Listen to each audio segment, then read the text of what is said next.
एक गांव में शारदा और अनामिका सास बहू रहा करती थी। अनामिका का पति रमेश शहर में छोटी मोटी नौकरी करता था। कभी कभार वो शहर से गांव आता था। एक दिन सास बहू बातें करके अपना समय बिता रही थी। सासू माँ, जब भी मैं बाहर जाती हूँ गांव वाले कहते हैं कि तुम लोगों की क्या परेशानी है ऐसी, तुम लोग तो अमीर हो, तुम्हारे पास तो बहुत पैसे हैं। पर मैं जब देखती हूँ तो हमारे पास तो पैसे ही नहीं है। पता नहीं लोग इस तरह की बातें क्यों करते हैं। अनामिका की ऐसी बातें सुन के शारदा उसे कहने लगती है, हाँ अनामिका, कभी हम बहुत अमीर हुआ करते थे, हमारे पास बहुत जायदाद थे, बहुत पैसे थे, लेकिन तुम्हारे ससुर जी और मेरे ससुर जी मिलके दान दक्षिणा करके सारे पैसे बर्बाद कर दिए। बस हमारे लिए ये बड़ा सा एक घर छोड़ दिया। अब हमारे पास कुछ भी नहीं बचा है अनामिका। इस तरह से कह के शारदा बहुत दुखी हो जाती है। ये सुन के तब अनामिका कहती है, ओह सासू माँ, जो होना था तो हो गया, अब उस बारे में ज्यादा सोच के क्या फायदा बताइए। इतने जायदाद थे, सब बर्बाद हो गए। आज कुछ रहता तो अच्छा होता। सासू माँ, जब मैं अलमारी ठीक कर रही थी तो अलमारी के अंदर मैंने कुछ पेपर देखा था। अगर हम उन पेपर को ठीक से देखेंगे तो पता चलेगा कितने जायदाद बचे हैं। मुझे ऐसा लग रहा है, क्या आपने कभी पहले चेक किया है? अगर मैं उतनी पढ़ी लिखी होती तो जायदाद बर्बाद होने नहीं देती, सब बचा लेती। अब मैं पढ़ी लिखी नहीं हूँ तो उन सबको वैसे ही छोड़ दिया। मैंने तुम्हारे ससुर जी से कहा तो उन्होंने परवाह ही नहीं की। मैं तो पढ़ी लिखी हूँ माँ जी, चलिए एक बार चल के उस पेपर को देखते हैं। ठीक है बेटा, चलो मैं तुम्हें दिखाती हूँ। ऐसा कहकर वो कमरे में जाते हैं और पुरानी अलमारी को खोलकर कागज देखने लगते हैं। सारे कागजात को जब ढूंढने लगती हैं तो उन्हें बस एक कागज मिलता है। उसे पढ़ने के बाद अनामिका आश्चर्य हो जाती है। सासू माँ, देखिए ये कागज क्या है? बहू, कहा ना मुझे पढ़ना नहीं आता, तुम ही पढ़ के बताओ क्या लिखा है। देख के तो मायावी खजाने की तस्वीर लग रही है। क्या कह रही हो तुम? मुझे अच्छे से खुल के बताओ बहू। अच्छा, मैं बताती हूँ। जादुई खजाने का रास्ता, गांव की छोर से पूरब की ओर जाएंगे तो उस तरफ आपको 2 पहाड़ दिखेंगे। उनके बीच में एक रास्ता जाता है। उस रास्ते से आगे बढ़ेंगे तो एक गुफा मिलेगा। अगर हम उस घने अंधेरे गुफा के अंदर जाएंगे तो हमें गुप्त खजाना मिलेगा। ये राज सिर्फ हमारे घर वालों को ही पता था। आप इस बारे में किसी को भी पता चलने मत दीजिएगा। अनामिका की ऐसी बातें सुन के शारदा बहुत आश्चर्य हो जाती है। अगर इस तस्वीर को देखकर उस रास्ते पे जाए तो खजाना मिल सकता है, लग रहा है। हाँ, और उस खजाने को पाकर हम करोड़पति बन सकते हैं। ठीक है, हमारे बेटे को लौटने से पहले उस जगह को ढूंढ के खजाना ले आना होगा। उसे पता चलने नहीं देना है। फिर देर न करते हुए कल ही हम उस खजाने को ढूंढने चलते हैं माँ जी। अनामिका की बातों पर सासू माँ भी तैयार हो जाती है। अगले दिन ही वो अपने लिए एक एक बैग लेते हैं और जरूरत की चीजें साथ लेके वो निकल पड़ते हैं। गांव के आखिरी प्रांत से वो पूर्व दिशा की ओर यात्रा शुरू कर देते हैं। कुछ दूर बाद उन्हें पहाड़ों के बीच से एक जाने का रास्ता दिखता है। सासू माँ, हम पहाड़ों के बीच के रास्ता के पास पहुँच गए। यहाँ से अब हमें सीधा आगे बढ़ते रहना है।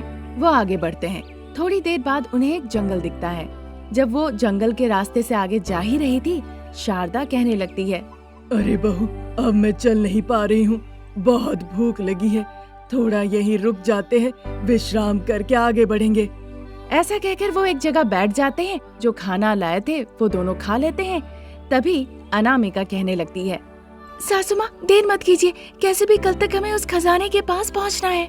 फिर वो दोनों आगे बढ़ने लगते हैं। तभी एक सांप उनके सामने आ जाता है। उस बड़े से सांप को देखकर वो दोनों डर जाती है।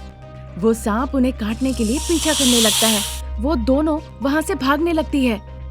जाने दो संपत्ति को, यहाँ आके अपनी जान क्यों गंवाना, मुझे डर लग रहा है। अरे सासू माँ, अभी ये सब बात क्यों कह रही है? भागिए, यहाँ से जान बचाइए। ऐसा कहकर वो काफी दूर भागते भागते पहुँच जाती है। सासू माँ, सांप ने भले ही पीछा किया पर हम गुफा समय से जल्दी पहुँच गए। अभी गुफा जाएंगे तो संपत्ति लेके घर भी जा सकते हैं। फिर देर क्यों कर रही हो, चलो अंदर चलो। क्योंकि गुफा अंधेरा था, इसीलिए लकड़ियों के छोड़ पे आग जला के वो अंदर जाती है। अरे बहू, तुम्हें लगता है अंदर खजाना होगा? मुझे तो बहुत डर लग रहा है। आप ऐसे डरेंगी तो मुझे भी डर लगेगा सासू माँ, आगे बढ़िए। ये सोचते हुए आखिरकार अंदर तक वो पहुँच जाती है। वहाँ जाके वो आश्चर्य हो जाती है ये देखकर कि पत्थरों के अलावा वहाँ कुछ भी नहीं है। अरे सासू माँ, खजाना कहाँ गया? यहाँ तो बस छोटे छोटे पत्थर पड़े हुए हैं। लगता है हमारे आने से पहले कोई आके खजाना चोरी कर ले गया। बेकार इतने दूर आए हम। अब दुखी होके क्या फायदा सासू माँ, रात हो गई है, यहीं सो के कल सुबह हम जाएंगे। रात में वो वहीं सो जाते हैं। अगले दिन सुबह अनामिका वहाँ से एक पत्थर उठा के अपने बैग में रख लेती है। फिर सासू माँ और बहू रानी वहाँ से निकल जाती है। वो शाम तक घर पहुँचती है। तब तक रमेश घर लौट के आ गया था। उन दोनों को घर पे नहीं देख के रमेश को बड़ा गुस्सा आता है। मैं कल दोपहर घर आ गया। कहाँ चले गए थे तुम लोग? आस पड़ोसियों को भी तुम्हारे बारे में कुछ नहीं पता था? कहाँ मरने गई थी? वो अपनी पत्नी और माँ पे चिल्लाने लगता है। फिर अनामिका रमेश को पूरी कहानी एक एक करके बताती है। अच्छा, फिर तुम लोगों को खजाना मिला? कोई संपत्ति नहीं थी इन छोटे छोटे पत्थरों के अलावा। फिर बिना कुछ सोचे समझे वो उन पत्थरों को आम के पेड़ के तरफ फेंक देती है। तभी अचानक से उस पेड़ से मायावी सोने के आम की बारिश होने लगती है। ये देखकर तो तीनों आश्चर्य हो जाते हैं। मतलब ये पत्थर मायावी पत्थर है। जैसे ये आम के पेड़ पे पड़ा, इससे मायावी सोने की आम की बारिश होने लगी। अब ये फल हमारे हैं, ये सारे फल हमारे हैं। आओ आओ जल्दी उठाओ, ऐसा वो चिल्लाती है। तभी रमेश उसे जगाता है। अनामिका, अनामिका, क्या नींद में बड़बड़ा रही हो? उठो, सुबह हो गई। रमेश उसे नींद से जगाता है। अनामिका अपनी आंखें खोलती है। तब उसे समझ में आता है ये सब सपना था। हे भगवान, ये सब सपना था। अजी, मैंने सपना देखा कि मायावी आम के बरसात हो रहे हैं। इतना ज्यादा सोओगी तो ऐसे ही सपने देखोगी तुम। उठो, मुझे अब सुबह सुबह काम पे जाना है। इस तरह से रमेश कहता है। ये सुन के अनामिका कहती है, छी, अगर ये सच होता तो कितना अच्छा होता, आज मैं करोड़पति हो जाती। ऐसा कहकर अनामिका चली जाती है। एक गांव में शांता नाम की एक बुजुर्ग महिला रहती थी। वो बहुत ही अच्छी थी। हमेशा से ही उसकी जिंदगी बहुत शांतिपूर्ण रही। उसका बेटा रमेश शहर में सॉफ्टवेयर इंजीनियर का काम किया करता था। वहाँ उसे अनामिका नाम की एक महिला से प्यार होता है और उसे वो शादी करना चाहता है। फिर वो घर आता है। उसे देखकर शांता बहुत खुश होती है। अरे बेटा, तुम बिना कुछ कहे हुए ही आ गए। अगर पहले बताए होते तो मैं तुम्हारे लिए खाना पका के रखती। शांता की ऐसी बातें सुन के रमेश कहता है, अरे माँ, मैं आपको अगर पहले बता देता तो आप पहले से ही बहुत ज्यादा चिंतित हो पड़ती। इसीलिए मैंने सोचा आपको नहीं बताऊंगा कुछ भी और सीधा आके आपको सरप्राइज दूंगा। बहुत अच्छा किया। अब जब तुम आ ही गए हो, मैं तुमसे एक बात पूछ ही लेती हूँ। शांता की ऐसी बातें सुन के रमेश कहता है, माँ, मुझे पता है तुम क्या पूछने वाली हो। रिश्तेदार यही पूछ रहे हैं कि कब मेरी शादी होगी, यही है ना? ठीक है, तो मैं भी तुम्हें इसी बारे में कुछ कहना चाहता हूँ। ये कहकर तुरंत वो अपना फोन निकाल के अनामिका का फोटो दिखाता है। फोटो देखकर शांता कहती है, बेटा रमेश, ये कौन है? साक्षात लक्ष्मी देवी दिख रही है। माँ, इसका नाम अनामिका है। मैं अनामिका से बहुत दिनों से प्यार करता हूँ। मुझे मौका ही नहीं मिल रहा था इस बारे में मैं आपसे बताऊं। आपको पसंद हो तो मैं उससे शादी करना चाहता हूँ। रमेश ऐसा कहता है। उसकी बातें सुन के शांता बहुत खुश होती है। मुझे लड़की बहुत पसंद आई। तुम दोनों खुशी से शादी कर सकते हो। वो अपनी मंजूरी जता देती है। फिर अनामिका और रमेश दोनों की शादी हो जाती है। शादी के 15 दिनों के अंदर ही रमेश को यूएस जाने का मौका मिलता है। इस विषय में रमेश अपनी माँ और अनामिका से कहता है, अनामिका, तुम्हारे कदम इस घर में बहुत शुभ है। कितने दिनों से सोच रहा था कि मैं अमेरिका कब जाऊंगा। अब देखो, 1 हफ्ते के अंदर मुझे अमेरिका जाना है। रमेश, तुम मुझे भी साथ में ले जाओगे ना? सॉरी अनामिका, मुझे पता नहीं वहाँ पे कितने दिनों तक रुकना होगा, इसीलिए सारी परिस्थिति देखने के बाद मैं तुम्हें ले जाऊंगा, ठीक है? ऐसे कैसे आप मुझे इस तरह अकेले छोड़ के जा सकते हो? शादी के 1 महीने भी नहीं हुए। क्या करूँ बताओ, परिस्थिति कुछ ऐसी है। तुम कुछ दिनों तक माँ के साथ रहो। माँ बहुत अच्छी है, तुम्हारा अच्छे से ख्याल रखेगी।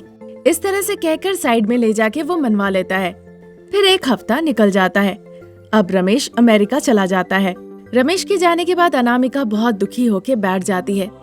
उसे दुखी देख शांता को बहुत बुरा लगता है। वो उसके लिए खाना ले आती है। बेटा अनामिका, कुछ ही दिनों की बात है, रमेश लौट आएगा। ऐसी दुखी होकर बैठी रहोगी तो क्या मिलेगा? सुबह से तुमने कुछ खाया भी नहीं। आओ बेटा इधर मुड़ो, मैं तुम्हें खिला देती हूँ। ऐसा कहकर वो एक निवाला लेके अनामिका को खिलाने ही जा रही थी कि अनामिका प्लेट छीन लेती है और सासू माँ के हाथ से खींच के वो फेंक देती है। अब ऐसा मत दिखाइए कि आप मुझसे बहुत प्यार करती है। आपको देखकर ही मुझे अजीब लगता है। अगर मैं आपके हाथ से खा लूँ ना तो 1 मिनट भी वो अंदर नहीं रहेगा, सब बाहर आ जाएगा। क्यों बेटा, तुम इस तरह से क्यों बात कर रही हो? पहले तो आप यहाँ से जाइए और मुझे थोड़ी सी शांति दीजिए। अगर कुछ जरूरत पड़ी तो मैं आपको बुला लूंगी। फालतू का मुझे इस तरह से परेशान मत कीजिए। इस तरह गुस्से से अनामिका कहती है। शांता को बहुत बुरा लगता है और वो वहाँ से चली जाती है।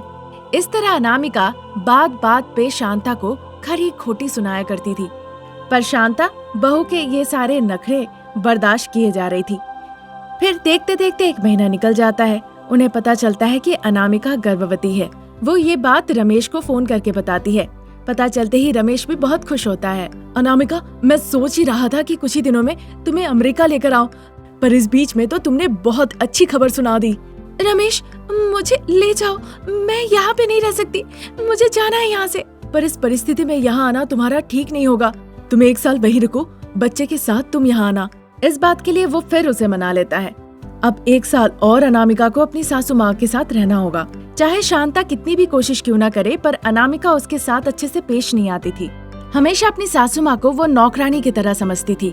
एक दिन अनामिका सासू माँ को एक काम देती है। मेरे पैरों में बहुत दर्द हो रहे हैं, आके मेरे पैर दबाइए। अनामिका कहते वक्त ये भी नहीं सोची कि सासू माँ बुजुर्ग इंसान है।